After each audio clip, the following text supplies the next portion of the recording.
growing up, I had a very black and white view of what success is and what failure was. As I've got older, I've kind of realised that it's more nuanced.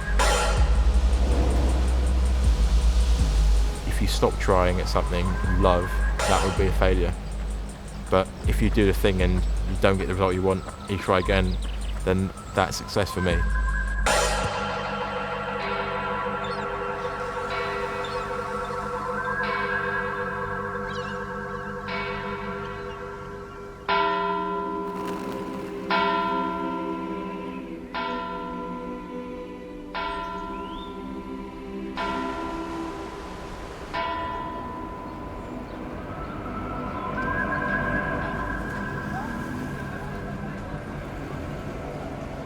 When I was younger, I think there were different points of my life where I felt odd or just out of place, or I couldn't communicate well, or I was misread.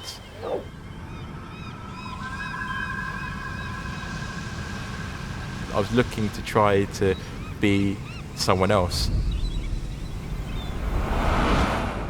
You're influenced by your parents, your friends, and within all that mess, you're just trying to figure out like what you believe. I think a lot of people succeed at being a best version of someone else rather than themselves.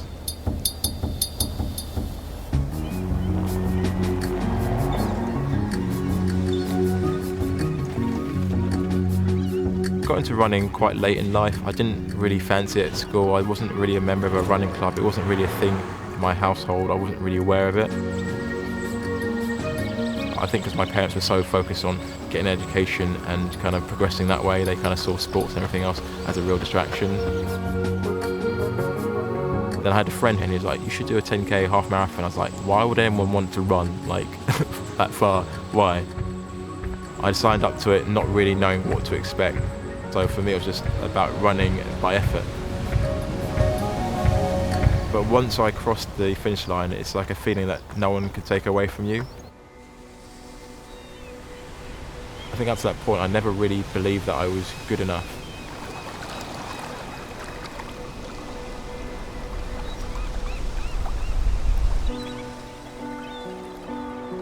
I've always found it really difficult to communicate with people and really struggling in relationships.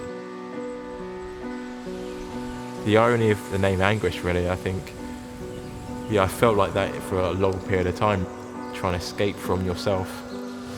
Not listen to yourself. So age 38, I found out that I was on the autistic spectrum. It's given me a lot of answers, but at the same time, it's like stages of grief, isn't it? I knew something was wrong, now I accepted it. Then you go through a grief period because you're just like, it's like a loss of your identity. And then it's like, oh my gosh, is it like going to be like a handicap for me? Like, oh, Marcus, the autistic guy. I had quite a narrow view of what autism was. There's so much within that spectrum. Being autistic and my relationship to running has definitely changed. I think initially I was running to find something outside of myself. And as time has gone on, I've actually looked more inward. I think sometimes autistic people could find a single point of focus and just dive into it, and that's why for me, I've always sort of resonated with running in that sense. You get up, you set your kit up, and you go. And you come back, eat, prepare for tomorrow, go again. It's a really simple way of life and really connects you to like who you are, and being a part of nature is an incredible thing.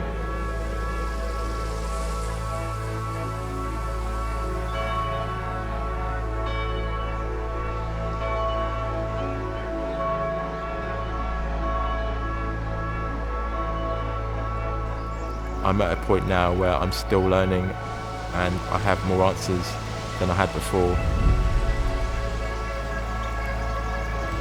It doesn't actually have to define me. It doesn't have to become a label. It can become a superpower. It can become something that can actually push you forward.